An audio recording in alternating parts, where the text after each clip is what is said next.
మనసును ఏకాగ్రతగా ఉంచుకుంటే ఎంతటి లక్ష్యాన్నైనా సాధించవచ్చని కావలి ఎమ్మెల్యే దగుమాటి వెంకట కృష్ణారెడ్డి తెలిపారు. కావలి పట్టణంలోని శ్రీ చైతన్య జూనియర్ కళాశాల 23వ వార్షికోత్సవ కార్యక్రమం జరిగింది. ఈ కార్యక్రమంలో ఎమ్మెల్యే ముఖ్య అతిథిగా పాల్గొన్నారు.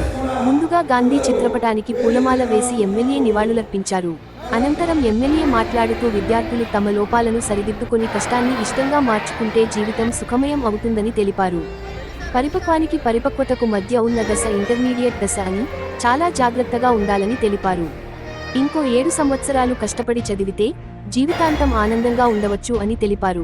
ఈ సమయంలో కష్టపడితే జీవితం ఆనందమయం అవుతుందని, అదే ఇప్పుడు మనం సంతోషాల కోసం సమయం వృధా చేస్తే జీవితం కష్టాల పాలవుతుందని తెలిపారు. ఈ కార్యక్రమంలో టీడీపీ కావలి పట్టణ అధ్యక్షులు గుత్తికొండ కిషోర్, ప్రధాన కార్యదర్శి జ్యోతి బాబురావు, పోతుగంటి అలేఖ్య, పోతుగంటి శ్రీకాంత్, దేవరకొండ శ్రీను, జనిగర్ల మనోహర్, దావులూరి దేవకుమార్, కాలేజీ యాజమాన్యం, అధ్యాపకులు, విద్యార్థులు, సిబ్బంది పాల్గొన్నారు.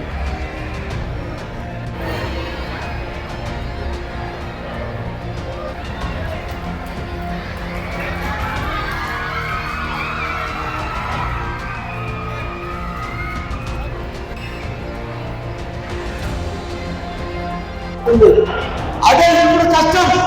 తండ్రి తిట్టాడనో, తల్లి మందలించిందనో, గురువు పాఠం చెప్తాడంతో వర్క్ చేయలేదని మందలిస్తే ఈ కష్టాన్ని మనం భరించగలిగితే అదే రేపు నీకు అన్నం పెడుతుంటే నీకు జీవితాన్ని ఇస్తుంది. రేపటి జీవితం కోసం ఇప్పుడు కష్టాన్నైనా ఎదుర్కోవాలి.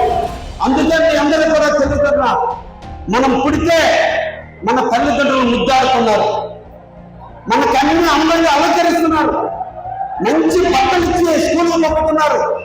తిన్నారో తినలేదో మనం, ఎందుకంటే ఈ కావలి నియోజకవర్గం మధ్య తరగతి నియోజకవర్గం,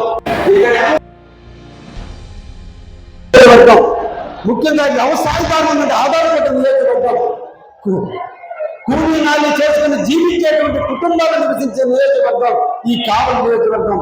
ఇక్కడ ఉన్నటువంటి నా చెల్లెళ్ళు, నా తమ్ముళ్ళు అందరూ కూడా మధ్య తరగతి కుటుంబీకులు. ఒక్కసారి మీరు ఆలోచించండి, మిమ్మల్ని ఆనందంగా ఉంచడం వరకు మీ ఫీజులు కట్టేందుకు కోసం మంచి బట్టల పిల్లల పక్క దగ్గర తిన్నారో తినలేదో, కష్టపడుతున్నారో కష్టపడలేదో, కానీ మీకోసం మీ తల్లిదండ్రులు కష్టపడుతున్నారు, మిమ్మల్ని ముద్దాడుతున్నారు. మీకోసం అన్ని చేస్తున్న తల్లిదండ్రులు ఆశించేది ఒక్కటే, రేపటి రోజున నా బిడ్డ ప్రయోజకుడైతే కష్టాలన్నీ మర్చిపోయి ఒక్క బిడ్డను ముద్దాడితే అది మీ జీవితానికి అర్థం. ఎందుకు పుట్టాలి కాదు, పలానా నా బిడ్డ పుట్టినందుకు నాకు గర్వం లేదని మీ తల్లిదండ్రులు మీకోసం కాదు. తల్లిదండ్రులు వాళ్ళకి జన్మనిచ్చి రుణం తీసుకున్నారు, వాళ్ళని జన్మనిచ్చారు, ఆకారం ఇచ్చారు, తెలుగునిచ్చారు, సంపదనిచ్చారు, అన్ని ఇస్తున్నారు తండ్రి. కానీ మనమేం ఇవ్వాలి?